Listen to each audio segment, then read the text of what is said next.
We are talking about the breaking news item. Of course, that breaking news item comes out of Dan Bongino on a post he made on X. Now, again, he has had some ups and downs over the last few months. We've seen him, a lot of rumors going on, him leaving, coming back, all the issues that came out over the Epstein files, everything that's really happened over his tenure there, which, again, a bit peek behind the curtain. Sometimes things get a little rocky. During my tenure here as the Deputy Director of the FBI, I have repeatedly relayed to you that things are happening that might not be immediately visible, but they are happening. The Director and I are committed to stamping out public corruption and the political weaponization of both law enforcement and intelligence operations. All right, that's pretty normal. We're still like in normal zone here. It's a priority for us. What I've learned in the course of our necessary investigation has shocked me down to my core, ...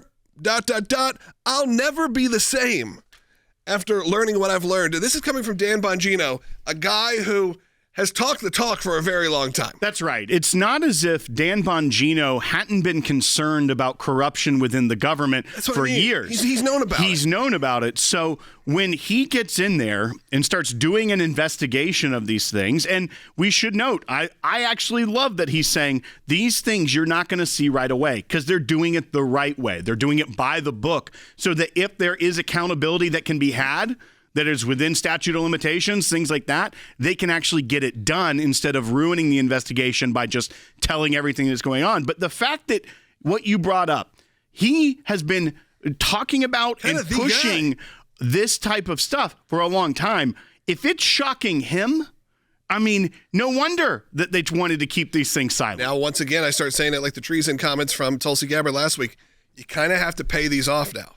You can't just say shocking, shook me to my core, rattled my cage, brought me down to my knees, all of these things, and then not pay it off in the long run. Because if not, then it does feel like you are just distracting from maybe the negativity coming out of your camp. Let's go to Angie, who's calling in Florida. Angie, go ahead. I just wanted to say, if Dan Bongino is a true patriot, he has been preaching this on TV, on his podcast, and if he is shocked to the core with what he has found, the corruption must be awful.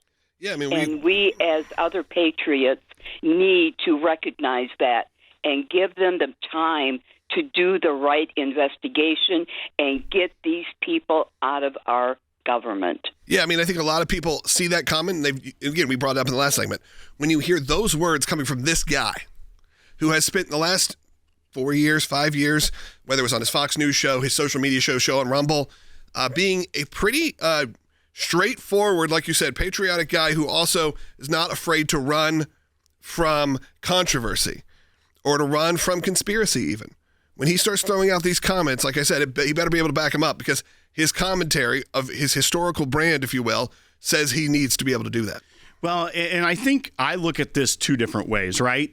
The jaded me, the one that has seen a lot of people in government make promises and not deliver on big things that are going on, thinks nothing's going to come out of this. But the analyst in me, the one that has watched a lot of this, that knows about Dan Bongino, and this statement coming from him makes me think we will get something out of this. And when you take the whole context of the frustrations that were reported about his disagreements with the Attorney General, that he was upset that she went out and made big claims about releasing things and then didn't have anything to actually release or go through. So if that's what upset him so much, that there were reports out there, widely reported, that he was considering stepping down because she made statements out that he publicly had left at one point. And then didn't really deliver on that. You have to think, one, he wouldn't be in the business right now of making some hyperbolic statement and then having nothing to deliver. You also have to think that he's confident enough that what they are doing will be released because he says we are going to get the answers we all deserve. So I believe Dan Bongino here. I want to see the truth come out. I also, as we've said, I want them to do it the right way. I don't want some manufactured intel report like the Obama administration did to try to destroy President Trump. I don't think that Dan Bongino would do something like that. I know he wouldn't. But I also want it to be done the right way so that if there is legal accountability that can be held, if there is just other ways that it can go about it, that more accountability can be had. I want the truth, but accountability also. So do it the right way. Don't put it out too early, and make sure you've gotten it all buttoned up so that it will stick and that the left will have no opportunity to try to poke holes in it and tear it down as some sort of fake news. Let's go to Melissa in South Carolina. Go ahead, Melissa. You're an ACLJ champion. First, thank you. I appreciate it. You're welcome. I am calling because I truly believe that Dan Bongino is trying to calm down the people that have been following him. He has, over 200,000 followers. But also the thing that really makes me question, he was working for the Secret Service with the Obamas. So if he found out something that is earth-shattering, it happened during his watch, and maybe that's why it shakes him to the core. Yeah, I want to clarify. I mean, just on X, he has 7 million followers. So right. I want to make sure that I don't want to belittle the following of Dan Bongino. When he left his show on Rumble, it was by far their number one show. Right. He was doing 100,000 plus live viewers each show. So I want to obviously just clear up that fact. But Melissa, again, there's a lot of people in the comments right now saying that we put a clickbait headline. This is not a clickbait headline.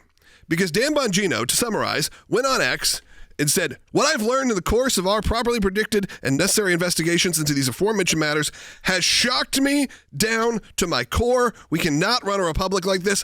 I'll never be the same after learning what I've learned. That is either incredibly hyperbolic talk or he has information that has genuinely shocked him. Like you said, Melissa, he was a member of the Secret Service. He was a part of these. He's been inside the swamp, if you will, before. So this is something new that could have been happening during the Biden administration. Heck, it could be happening still during the Trump administration because we know those actors are still all around. Right. We know that the FBI in the course of action that they chose to take after getting the marching orders from James Comey wasn't on the up and up during the first Trump administration. So even things that could have been happening under President Trump doesn't mean it was President Trump allowing it to happen. That's the deep state. That's what we've been talking about for 8 years now, almost 10 years in some cases.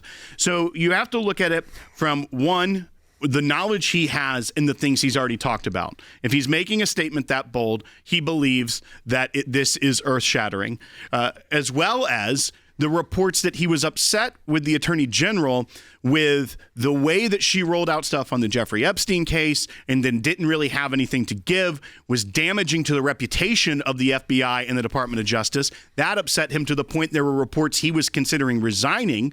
So I don't think he'd be making just a hyperbolic statement just a few weeks after that entire blow up. But then also the good news is we are going to conduct these righteous and proper investigations by the book and in accordance with the law. We are going to get the answers we all deserve. That is wonderful news because that's what we've been fighting for a long, long time. We are so excited to announce the ACLJ's brand new app, completely redesigned to provide you with the best tools available to partner with us at the ACLJ. You can watch the daily Seculo program, sign the petitions, customize your ACLJ membership experience, donate with the click of a button, and receive up-to-the-minute critical updates that the mainstream media can't censor. Just scan the QR code on your screen or go to your phone's app store, search ACLJ, and click install. It's that simple.